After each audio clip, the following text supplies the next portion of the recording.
Por esta razão, também nós, desde o dia em que ouvimos, não cessamos de orar por vós e de pedir que transbordeis do pleno conhecimento da sua vontade, em toda a sabedoria e entendimento espiritual, a fim de viverdes de modo digno do Senhor, para o seu inteiro agrado, frutificando em toda boa obra e crescendo no pleno conhecimento de Deus, sendo fortalecidos com todo o poder, segundo a força da sua glória, em toda a perseverança e longanimidade, com alegria, dando graças ao Pai que vos fez idôneos a parte que vos cabe da herança dos santos na luz. Então, irmãos, essa carta de Paulo aos Colossenses é uma das cartas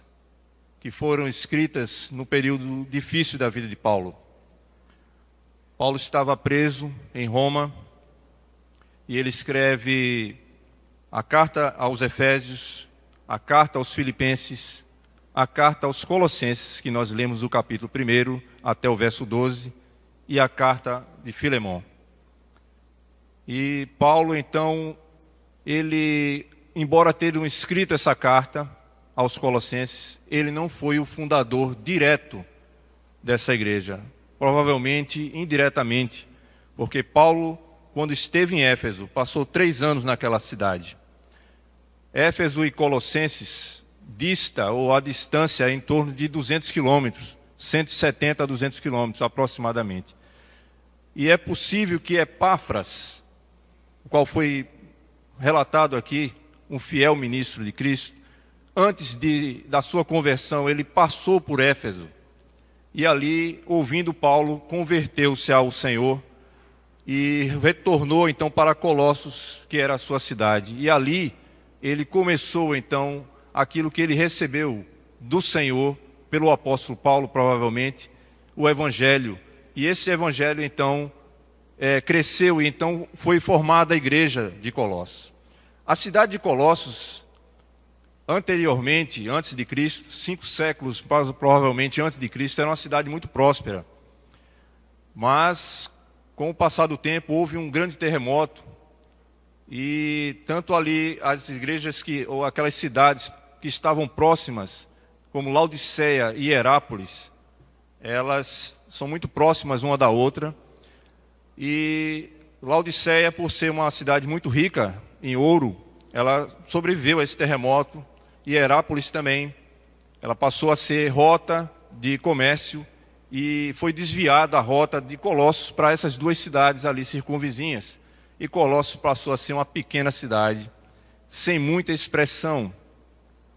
O crescimento daquela cidade ficou estagnado, mas havia algo que estava crescendo muito mais do que a própria cidade, era o crescimento espiritual dos irmãos.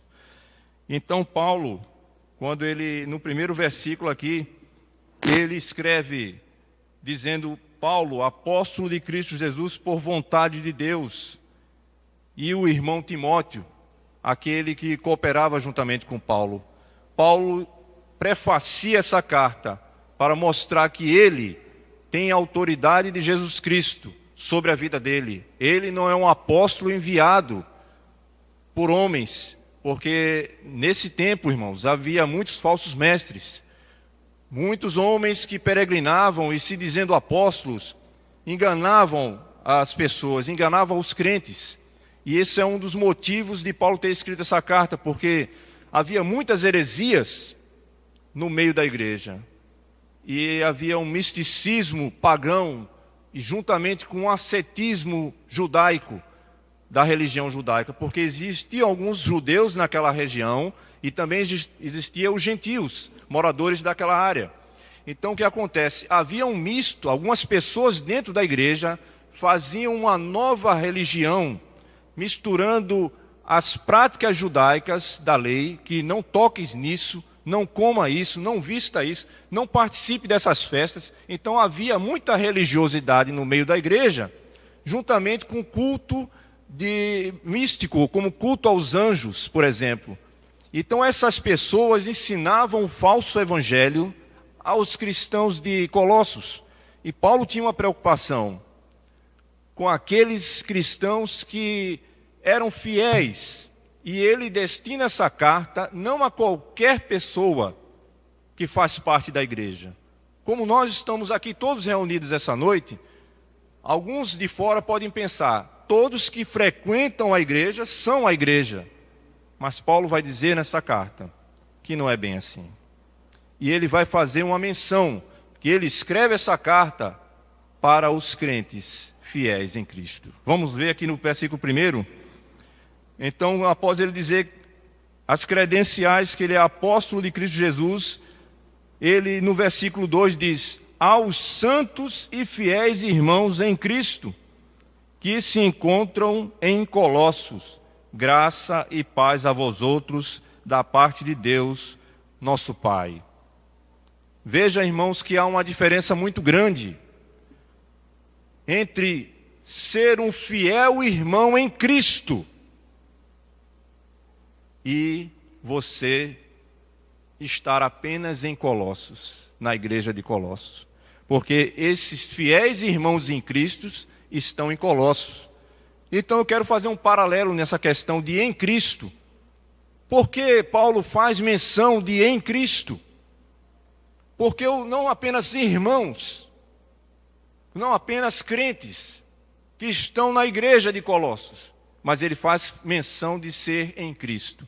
Porque só existe duas pessoas em que nós podemos estar. A primeira é antes de termos a nossa conversão, antes de termos uma experiência real com Cristo, que é em Adão. Ou você está em Adão, ou você estará em Cristo. Portanto, Paulo faz uma distinção aqui, irmãos. Esses irmãos que são fiéis são aqueles que creram verdadeiramente em Cristo. E estar em Cristo é aqueles que creram verdadeiramente, que é o primeiro passo. É estar em Cristo. Crer no Senhor Jesus e na obra redentora na cruz do Calvário. Sem você ter uma fé genuína, uma crença real em Cristo Jesus, você não pode dizer que estou em Cristo. Você pode estar em Adão e na igreja de Colossos. Porque é interessante aqui, que em Colossos, pode ser aqueles crentes religiosos que estavam em Colossos. Eles estavam na igreja de Colossos, mas eles estavam dando ouvido às heresias dos falsos mestres e, portanto, sendo instruídos numa falsa religião que não levavam para Cristo, mas levavam para si mesmo. E esses falsos mestres, ao invés de levar as pessoas a Cristo, eles levavam para segui-los. Não é diferente nos nossos dias, irmãos. A igreja hoje está espalhada nesse mundo, cheia de heresias, cheia de falsos mestres. E aqui ele está mostrando que essa diferença entre Cristo e Adão tem a ver com as características de cada um. Os que estão na igreja, mas estão em Adão ainda, não tiveram encontro com Cristo, têm características. Eu gostaria que vocês marcassem aqui e abrissem em 1 Coríntios, capítulo 15. É só voltar algumas páginas, vem 2 Coríntios e você vê aqui 1 Coríntios, capítulo 15. Veja o que Paulo, também escrevendo aos Coríntios, acerca desta questão. Veja a partir do verso 45. As pessoas que estão em Adão, elas têm a natureza apenas adâmica e pecaminosa, e os seus frutos e os seus atos não correspondem ao Senhor Jesus, mas a Adão.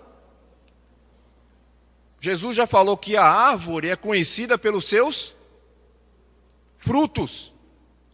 Você sabe se uma árvore é boa, se o fruto dela for bom. Essa árvore é boa. Portanto, a árvore do tronco de Adão não pode dar bons frutos. Ela não tem como dar bons frutos. Então aqui ele diz no verso 45, pois assim está escrito, o primeiro homem, Adão, foi feito alma vivente. O último Adão, porém, é espírito vivificante. Mas não é o primeiro, não é primeiro o espiritual, e sim o natural, depois o espiritual. Verso 47. O primeiro homem formado da terra é terreno, o segundo homem é do céu. Como foi o primeiro homem, o terreno, tais são também o quê? Os demais homens terrenos. E como é o homem celestial, tais também os celestiais. Verso 49. E assim como trouxemos, preste atenção nisso, irmãos, porque isso aqui é chave para nós entendermos. E assim como trouxemos a imagem do que é terreno, ou seja, a imagem de Adão, devemos trazer também a imagem do celestial. Então, irmãos, aqueles que estão em Adão vão trazer a imagem ou a característica pecaminosa e que vai evidenciar a vida de alguém que está em Adão e não em Cristo. Paulo enfatiza que o verdadeiro cristão, ele está em Cristo. Portanto, ele trará consigo a imagem do que é celestial. Embora tendo uma natureza pecaminosa, para o crente fiel em Cristo, ele precisa evidenciar que ele está em Cristo. Então, Paulo, voltando aqui a Colossenses 1, ele faz essa questão de mostrar que no versículo 2, aos santos e fiéis irmãos em Cristo que estão em Colossos. Então ele diz, a graça e a paz de Deus seja com vocês. Porque a graça e a paz só está naquele que está em Cristo, naquele que vivencia Cristo.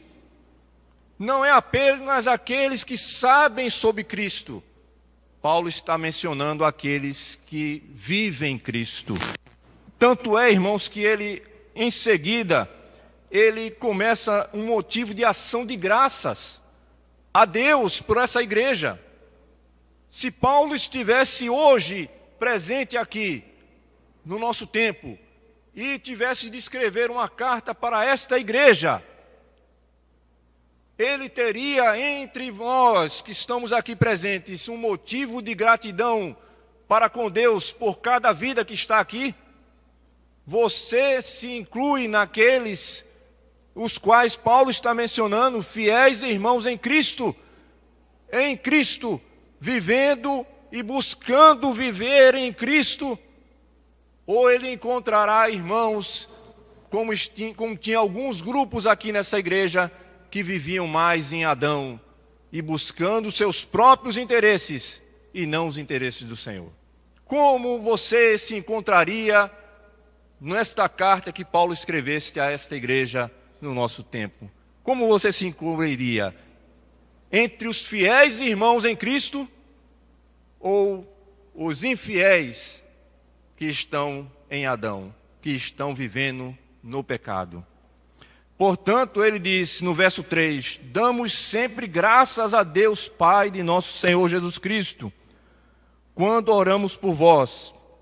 Verso 4, desde que ouvimos da vossa fé em Cristo Jesus e do amor que tendes para com todos os santos. Verso 5, por causa da esperança que vos está preservada nos céus, da qual antes ouvistes pela palavra da verdade do Evangelho.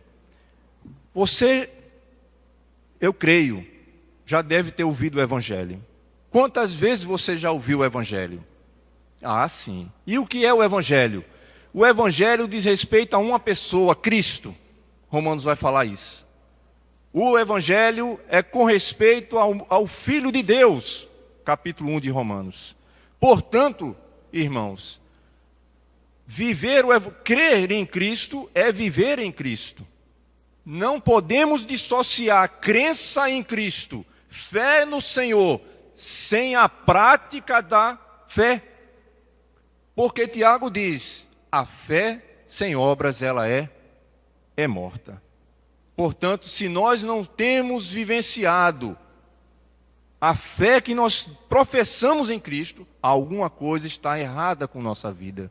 E o Senhor quer nos alertar, irmãos, essa noite, para que não saiamos da mesma forma, porque as coisas são muito rápidas. Nós não sabemos quanto tempo de vida nós temos nessa terra, irmãos. Esses dias eu fiquei pensando sobre isso.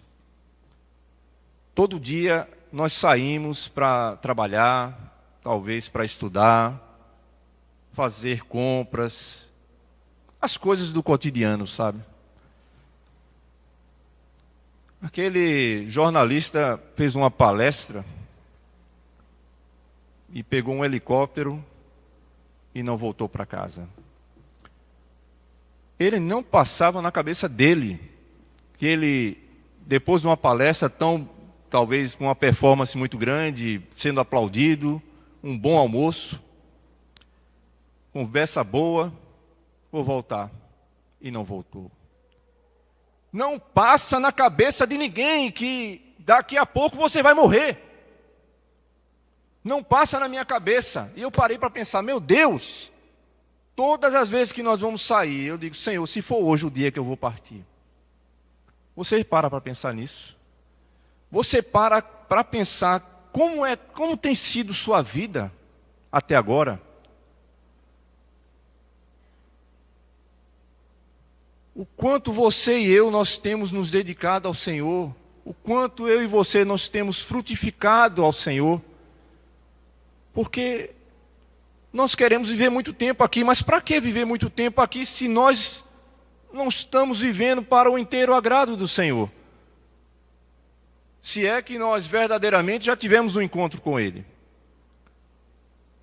Eu ouvindo o pastor Russell Shedd, que já está na glória com o Senhor, ele falando de um reitor de uma universidade, acho que era Stephen Gowns, se eu não estou enganado, e ele ouviu ele falar que você só está vivo nessa terra ainda, porque Deus tem ainda uma obra para trabalhar em sua vida e através de você. Só esse motivo, eu estou falando do crente fiel. Somente por essa razão, irmãos, estamos vivos aqui. Porque no momento que não interessar mais para o Senhor Jesus, a tua vida não vale mais nada nessa terra, Ele te leva para a glória. Mas o que você apresentará diante do Senhor na glória? O quê? Então isso tem confrontado a minha vida. Todos os dias pela manhã eu paro e oro, Senhor. Você para ver as coisas diferentes, irmãos. Você começa a ver diferente.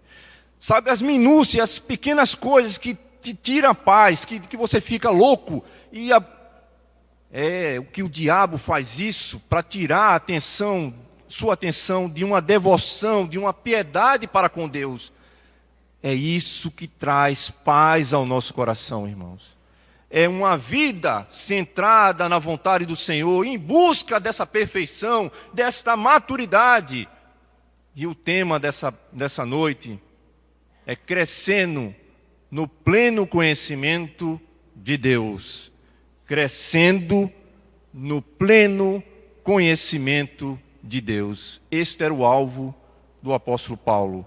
Portanto, irmãos, veja então aqui em sequência essas 3 palavras que Paulo menciona aqui no versículo 4 e 5, são a tríade, ou são um tripé, ou 3 pilares que a igreja, como nós estamos apoiados. A primeira, ele está uma ordem invertida aqui, mas veja, a primeira de fato é a fé. Verso 4, desde que ouvimos a fé, a vossa fé em Cristo Jesus.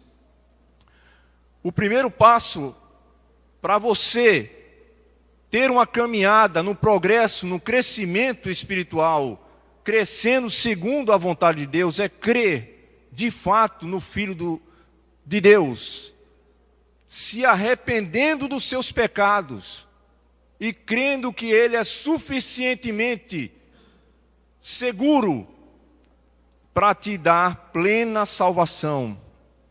Que você não pode conseguir a tua salvação por nenhuma obra que você venha fazer, por nada que venha da sua parte ou de mim mesmo, pode garantir que nós sejamos salvos em Cristo Jesus. Nenhuma obra pode garantir isso. Efésios capítulo 2, 8 a 10 diz: pela graça sois salvos, mediante a fé.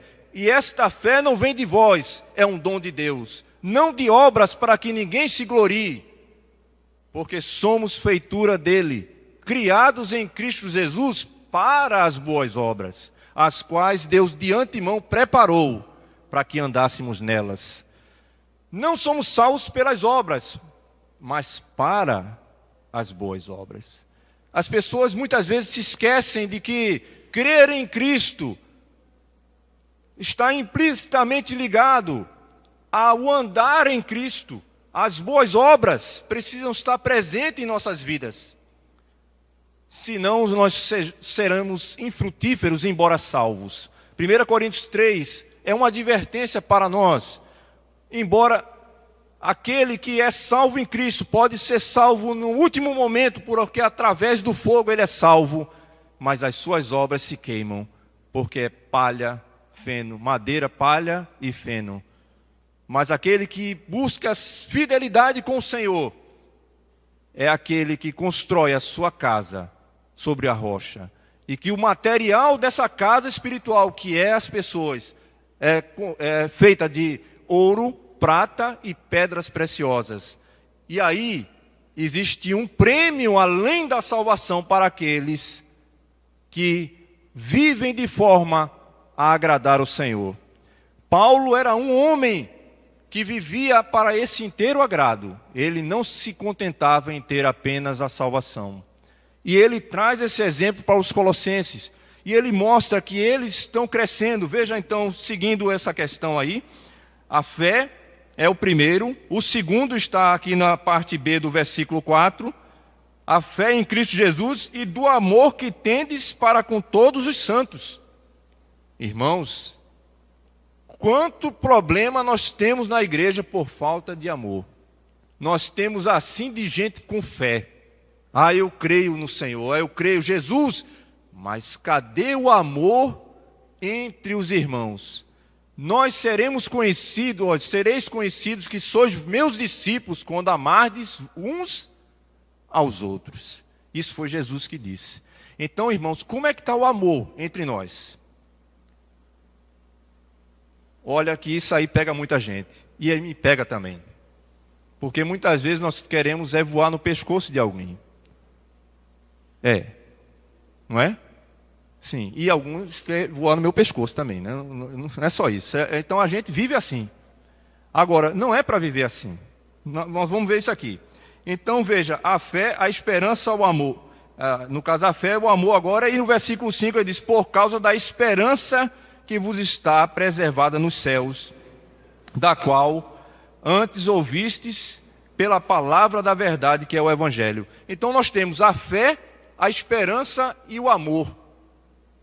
Paulo vai dizer em 1 Coríntios capítulo 13, que o amor, ele não arde em ciúmes. Eu queria que vocês abrissem aqui, vamos ver essa passagem que é importante.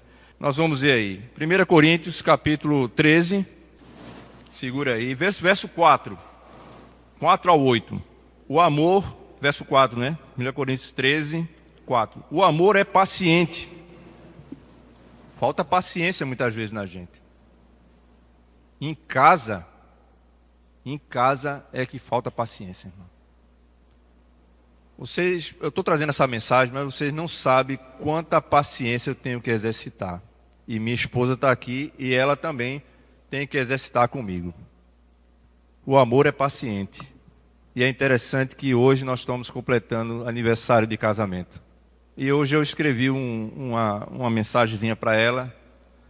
E eu disse, agradecendo a ela pelo todos esses anos que ela tem tido paciência comigo e tal. Então o amor é paciente, irmãos. Paciente e benigno. o amor não arde em ciúmes, não se ufana, ou seja, não se vangloria, não se aborrece. Verso 5, não conduz inconvenientemente, não procura os seus interesses, não se exaspera ou não se irrita, não se ressente do mal, não se alegra com a injustiça, mas regozija-se com a verdade. Tudo sofre, tudo crê, tudo espera, tudo suporta. A primeira parte do versículo 8 diz: o amor jamais acaba. O amor jamais acaba. Então, assim, veja aqui agora o versículo 13, que é o último versículo desse capítulo 13. Versículo 13, 1 Coríntios 13, né? Agora, pois, permanece a fé, a esperança e o amor. Estes três, porém, o maior destes é o amor. Por quê? Por que o amor é o maior de todos os três? Porque a fé é quando você crê em Cristo, embora não vendo Cristo. Você crê. Porque a fé é o firme fundamento das coisas que não se não veem, mas se esperam. Então você não vê Cristo, mas você crê. E quando Cristo voltar, nós o veremos face a face. Então a fé não precisará mais. E a esperança é o que você espera, Cristo voltar. E quando Ele voltar, não precisamos mais esperar. Porém, Deus é amor. E o amor nunca se acaba, irmãos. Então viveremos o amor pela eternidade, pelos séculos dos séculos. Porém, o Senhor quer que nós nos amemos agora, porque amanhã nós sabemos se estaremos vivos. E muitas vezes eu fico olhando, sabe, pessoas que estão à beira da morte, nos seus últimos momentos.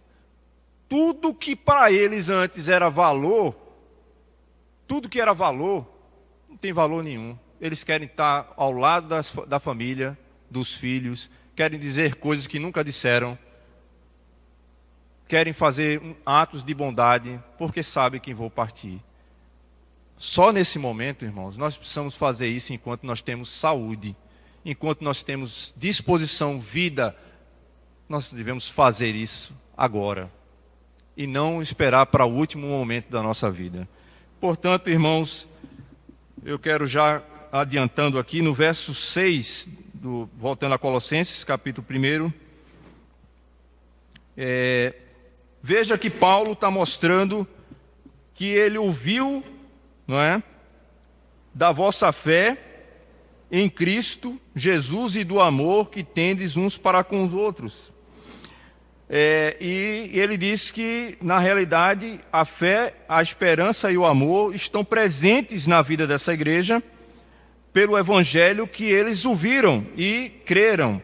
E no verso 6 ele diz que chegou até vós, como também em todo o mundo está produzindo fruto e crescendo, tal acontece entre vós, desde o dia em que ouvistes e entendestes a graça de Deus na verdade. Então veja que crer no Senhor é produzir frutos. Se você creu em Cristo de verdade, você tem que produzir frutos. Não há como ser estéril. Certa vez Jesus, de frente à figueira, e a figueira tinha uma folhagem bonita, e ele chegou de frente àquela figueira, não tinha frutos nenhum. E aí ele disse: seque essa figueira e jamais produza nada.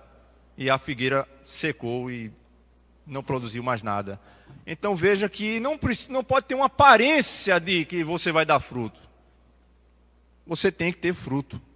E aí veja que o Evangelho ele produz esse fruto em todo o mundo, e também no Colossos está crescendo e produzindo frutos, na verdade que é o Evangelho. Por que, irmãos, está produzindo frutos? Ele vai mostrar no versículo 7 por que existe esse fruto entre essa igreja. Segundo, verso 7, observe comigo. Segundo fostes instruídos por Epáfras, nosso amado conservo, e quanto a vós outros, fiel ministro de Cristo, Ora, irmãos, como uma igreja pode crescer e produzir frutos se não tem um fiel ministro de Cristo Jesus? Qual é a segurança que você tem se não houver um fiel ministro que ministra a palavra com fidelidade? É a segurança de que a palavra produzirá fruto em você, o Espírito Santo trabalhará essa palavra e você vai fazer com que tudo que você ouve não fique apenas entrando no ouvido e saindo por outro, mas a palavra desça aos corações. E nós vamos ver que isso só acontece com os fiéis. Você vê que a palavra ela é falada para todos, mas só os fiéis ouvem e buscam praticar. Por isso que você vê alguns irmãos crescendo, frutificando, e você vê outros fazendo número na igreja. Ele está fazendo número, ele está ouvindo, está entrando aqui, saindo aqui. Mas só entra e só produz fruto. Na terra boa, na terra a semente cai e produz fruto. Tem muita semente, muita palavra que está caindo em terreno rochoso, espinhoso e não produz nada. Somente na terra boa, no coração dos fiéis irmãos em Cristo, a palavra produzirá. Portanto, irmãos, veja que é necessário ter uma instrução verdadeira para haver crescimento. E um fiel ministro em Cristo. Graças ao Senhor que aqui nós estamos sendo instruídos na verdade, graças a Deus, mas muitos aí fora, e eu digo até que muitos que estão aqui ouvem outras ministrações aí fora. Esse é o grande problema. Porque você se alimenta de uma palavra verdadeira, mas se alimenta também de outras aí fora. Isso pode causar uma congestão e você não ser edificado. Fique com aquele que é fiel à palavra. Não vá buscar de fontes desconhecidas. Não há segurança nesses que não buscam a palavra da verdade. Então, irmãos, aí Paulo, quando ele vê isso, do versículo 9 ao versículo 12, ele ora. Ele ora pelos colossenses. E a vontade que Paulo tinha é que aquilo que estava na sua vida também estivesse presente na vida dos irmãos. E o que é que ele queria que tivesse na vida dos irmãos? Veja o que o apóstolo Paulo diz aqui no verso 9, dizendo assim: por esta causa, ou por esta razão, também nós, desde o dia em que ouvimos Epáfras, não cessamos de orar por vós e de pedir que transbordeis do pleno conhecimento da vontade, em toda a sabedoria e entendimento espiritual. O que é que Paulo está querendo aqui, irmãos? Como assim? Ele está mostrando que os colossenses estão crescendo e dando fruto. Não está bom, não? Está bom? Sabe, um problema sério na igreja é você se acomodar com aquilo que você já tem. E você achar que está bom demais. Eu venho para a igreja, eu canto, eu oro, leio a Bíblia, tá bom, isso já dá para eu chegar no céu. E você se contenta. E Paulo não era assim. Paulo disse: eu não quero ficar apenas assim, como um crente comum. Paulo usa superlativos, ele mostra toda, plena, porque ele não quer espaço para nada. Não tem espaço para nada além da palavra, além de Cristo. Não faça com que outras coisas entrem. Tudo, porque é algo que está pleno, que está completamente cheio, não tem um espaço para nada. Então, quando você está cheio do Espírito Santo, cheio da palavra, porque ele diz aqui: pedir para que transbordeis do pleno conhecimento da sua vontade. E qual é o pleno conhecimento da vontade de Deus? Efésios 5,18 diz o quê? O que é que diz? Enchei-vos do Espírito Santo, e não vos embriagueis com vinho, mas enchei-vos do Espírito Santo. No 17 ele diz, para que possamos conhecer a vontade, a sua vontade. Veja só, não precisa você abrir, só ouça, para que a gente seja fiel ao que está lendo aqui. Então, veja, Efésios 5 diz assim no 17: por esta razão, não vos torneis insensatos, mas procurai compreender qual a vontade do Senhor. Então, no 18 ele diz: e não vos embriagueis com vinho, no qual há dissolução, mas enchei-vos do Espírito. Uma pessoa cheia do Espírito não tem lugar para carnalidade, irmãos. Cheio de Cristo, busca se encher, porque é um enchimento contínuo. Você está cheio hoje, amanhã você está vazio, se você não procurar se encher. Então, muita gente está acomodada, achando que o que tem está bom.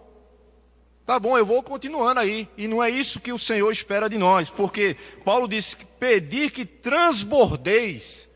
Sabe o que é isso? Você se encher de Cristo de tal forma que aquilo passe da sua vida para os outros. Sabe um transbordamento? Você enche, aquilo vai transbordando, sai para os lados, por todo lado, e vai se espalhando. Ou a gente está como cisternas rotas, rachadas, que não retém as águas.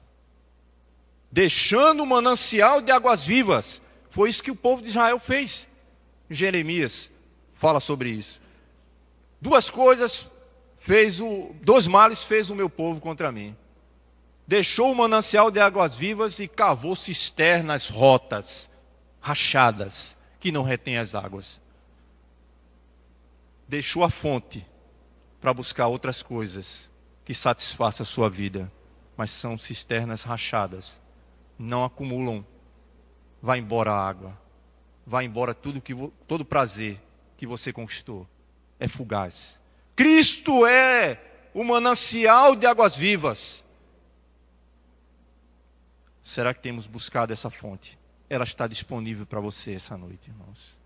Ela está disponível para você, basta você querer. Então Paulo, ele era desse tipo, que se preocupava em buscar a sua vontade. E aqui ele diz aqui em seguida, no verso 10, a fim de viverdes de modo digno do Senhor, para o seu inteiro agrado, frutificando em toda boa obra e crescendo no pleno conhecimento de Deus. Andando de modo digno do Senhor. Isso nos constrange, irmãos. Porque muitas vezes nossa vida aí fora não é uma vida que é de acordo com alguém que foi chamado por o Senhor. Você sabe que o pastor até pregou em alguns domingos aí, acho que foram alguns meses atrás, sobre o tomar a cruz. Então, aquele que vier após mim e não negasse a si mesmo, não é digno de mim. Não é digno. O que é isso? Digno. Por acaso nós temos alguma coisa que seja boa? Não. O digno aí é apropriado. É aquele que tem características do Senhor. Identificação. Muitas vezes as pessoas aí fora nem nos identificam como sendo cristãos, como sendo seguidores dele. Nós não temos essa aparência do Senhor no nosso caráter. Então, irmãos, isso é um desafio para nós. E ele diz que a fim de viver, verso 10, do modo digno do Senhor, em toda a obra, frutificando em toda boa obra e crescendo no pleno conhecimento de Deus. Verso 11, sendo fortalecido com todo o poder, segundo a força da sua glória, e em toda perseverança e longanimidade, com alegria. Você sabe o que quer dizer isso aqui, irmãos? No verso 11. Em toda perseverança e longanimidade. O crescimento espiritual em Deus implica em essas duas palavras aqui. Perseverança é a paciência em meio às dificuldades da vida. E longanimidade é a paciência com pessoas. Essas duas coisas vão perdurar enquanto nós estivermos vivos. Paciência em meio às tribulações, às dificuldades e com as pessoas que nós convivemos. Vai nos caracterizar como sendo um verdadeiro discípulo do Senhor. E por que, irmãos, nós vamos ter uma mente tranquila e com paz no Senhor, em meio a lutas, provações e em meio às afrontas das pessoas contra nós no nosso dia a dia?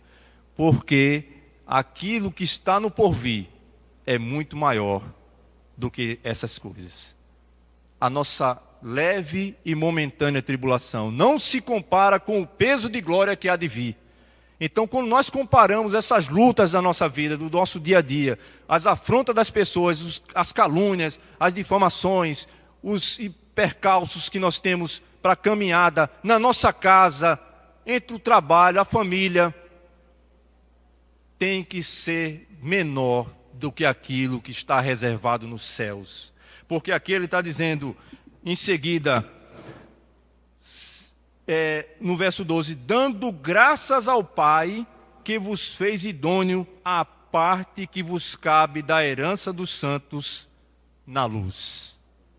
Quando nós comparamos a herança em Cristo, que Ele tem reservado para a sua igreja, o que é isso que nós passamos no nosso dia a dia, irmãos, comparado com o que virá?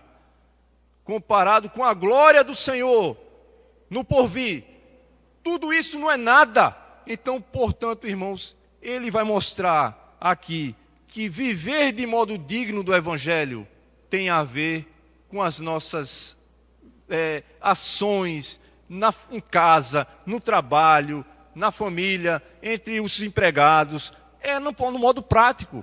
Como é que você vai praticar isso? Como é que você vai praticar a presença do Senhor? É aqui? É no dia a dia, irmãos. Veja aqui no capítulo 3, que ele mostra aqui, a partir do verso 12, eu só vou ler para vocês acompanharem.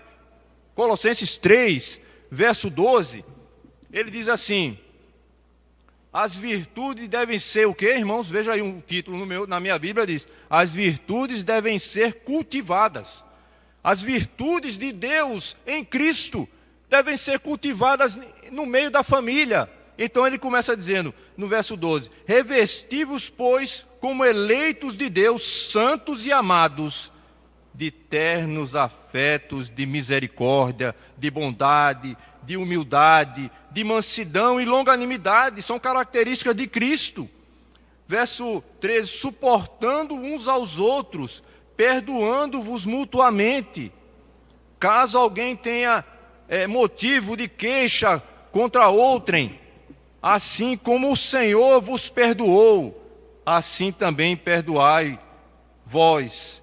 Verso 14, acima de tudo isso, porém, esteja o amor, que é o vínculo da perfeição. Verso 15, seja a paz de Cristo árbitro em vosso coração, o qual também fostes chamados em um só corpo, e sede agradecidos. Verso 16, habite ricamente em vós a palavra de Cristo, instruí-vos e aconselhai-vos mutuamente em toda a sabedoria, louvando a Deus com salmos e hinos e cânticos espirituais, com gratidão em vosso coração. E em tudo que fizerdes, seja em palavras, seja em ação, fazei-o em nome do Senhor Jesus, dando por ele graças a Deus Pai. Então ele diz no verso 18, esposas, sede submissas ao vosso próprio marido, como convém no Senhor. Maridos, amai a vossa esposa, e não a trateis com amargura. Veja que é prático. Filhos, verso 20, em tudo obedecei a vossos pais, pois fazê-lo é grato diante do Senhor. Verso 21, pais, não irriteis os vossos filhos, para que não fiquem desanimados. Servos, obedecei em tudo a vosso Senhor, segundo a carne, não servindo apenas sob vigilância, visando tão somente agradar a homens, mas em sigileza de coração, temendo ao Senhor. 23, tudo quanto fizerdes, fazei-o de todo o coração, como para o Senhor e não para homens, crendo de que recebereis do Senhor a recompensa da herança. A Cristo Jesus é que estáis servindo, pois aquele que faz injustiça receberá em troco a injustiça feita, e nisto não há acepção de pessoas.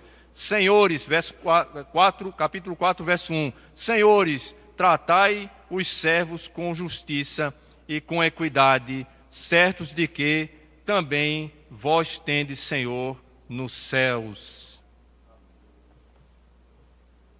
Não precisa nem explicar isso, né, irmãos? Tudo que foi lido aqui é a prática de frutificar em Cristo Jesus. Que o Senhor nos ajude a vivermos desse modo digno para o seu inteiro agrado, crescendo no pleno conhecimento de Deus.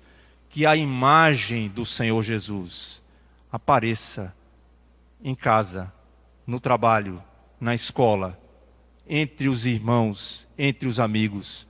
O amor, a fé, a esperança e o amor permaneçam nos unindo até que Cristo volte. Vamos orar, vamos pedir ao Senhor que aplique essa palavra ao nosso coração. Pastor Adriano. Palavra abençoada, irmãos. Pai, em nome de Jesus, nós sabemos que ser teus discípulos, ó Deus, é muito mais do que dizer que cremos em Ti, como foi, ó Pai, nos mostrado nesta noite através da exposição da Tua palavra. Te pedimos graça, Senhor, porque sabemos que a nossa natureza, o nosso coração é contrário à Tua vontade. Mas a Tua palavra diz que aqueles que já se lançaram pela fé aos braços de Cristo, aqueles que confiam na obra, na morte, na ressurreição de Cristo, em seu favor, aqueles que já, ó Pai, entenderam que por si mesmos são incapazes de alcançar a salvação, mas que pelos méritos de Cristo, confiando plenamente em Ti como único e suficiente Salvador, foram habitados pelo Teu Espírito e recebem e buscam graça do Senhor para que possam viver a realidade que nos foi exposta nesta noite. Ajuda-nos a crescer em Ti, gera em nós a pessoa de Jesus, porque fomos chamados para sermos conforme a imagem de Teu Filho. E Teu Espírito Santo, ó Pai, nos ajude a enxergar nossos graves pecados, nossas graves falhas, as nossas falhas no nosso caráter, aquilo que precisa ser corrigido, aquilo que precisa ser melhorado. Ajuda-nos a perdoar, ajuda-nos a amar, ajuda-nos, ó Deus, a confiar em Ti, ajuda-nos a ter paciência, ajuda-nos a usar a nossa boca somente para aquilo que é bom, somente para aquilo que é edificante. Ajuda-nos a aprender a ouvir, ajuda-nos a aprender a ver, ó Deus, sempre tendo por trás daquilo que pensamos, daquilo que sabemos, a esperança da glória, ó Deus, que está em Ti. Ajuda-nos a Te glorificar nas lutas, ajuda-nos a agradecer, Senhor, diante de tudo que nós temos, de que não temos. Ajuda-nos a entender, ó Pai, que não é o sucesso do mundo ou o padrão do mundo que nos faz ser felizes, ou que nos faz entender o que é verdadeira felicidade. Porque a verdadeira alegria é estar em Ti. A presença do Teu Espírito é a verdadeira alegria. Estar no Senhor é a verdadeira alegria e a verdadeira vida. A Tua palavra diz: vinde a mim, vós que estáis cansados e sobrecarregados, e eu vos aliviarei. Obrigado, Senhor, porque nós somos mais do que vencedores em Ti.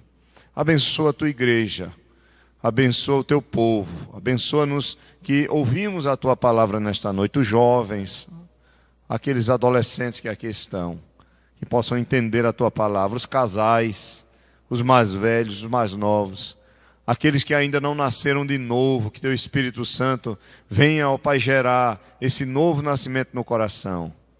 Abençoa aqueles que são obreiros, os diáconos, as auxiliadoras, aqueles que são, ó Pai, dirigentes de departamentos, que querem trabalhar, frutificar, que sentem esse desejo, têm buscado isso, ó Pai, gera ainda mais, produz ainda mais frutos nessas vidas e através dessas vidas, em nome de Jesus. Abençoe o irmão Spencer e a irmã Naí, que estão aniversariando como casal nesta noite, neste dia.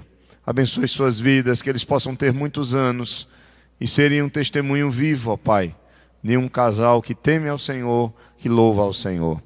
Abençoe a vida de Lucas, ó Pai, que aniversariou também, filho do irmão Givaldo, filho da irmã Aparecida. Que este jovem continue, ó Pai, aprendendo de Ti e sendo uma bênção em Tuas mãos. Abençoe, ó Pai, toda a nossa igreja. Abençoe os líderes da nossa igreja, a diretoria da nossa igreja. Pedimos especialmente pela irmã Lourdes, ó Deus, que tem cuidado, juntamente com todos os outros membros da diretoria, ó Pai, desta obra em termos administrativos. Abençoe nossas vidas em nome de Jesus. Te louvamos pela tua palavra. Amém.